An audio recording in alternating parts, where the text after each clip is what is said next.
Tā, puiša meitenes, labu rītu visiem. Nu redziet, kur mums ir, šis formējums, prieka vēsts, bēdu vēsts. Redziet, tātad jums nevienam vakar neko neteicis, pakluso atbraucu uz šejieni un uztaisīju video, bet lai Dievs dod, ka tur viss ir ok, jo man tur tā ir bijis, kad video kamerā video ir. Vienreiz tā notika, bet bija problēma ielikt kanālā, tāpēc viens video ir zaudēts. Bet šodien, redziet, lūk, esmu šeit, prieka vēstī, beidzu sludināt, 47 minūtes runāju.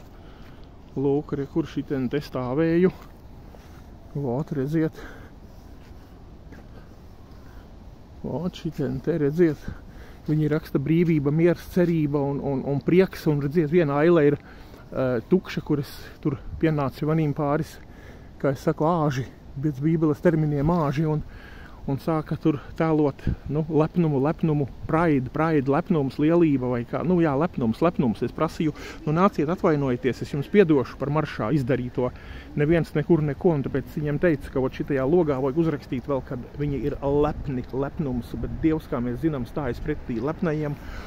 Un kaut kā tā kā puišu meitenes, jā, redziet, esmu Rīgā pie prieka vēsts, gaidām vakaru, un vakarā, ja Dievs būs devis tam video sanākt, jo viņš kamerā viņš ir, bet nezinu, kā viss beigsies ar ielikšanu kanālā. Tā kā puišu meitenes gaidām vakaru.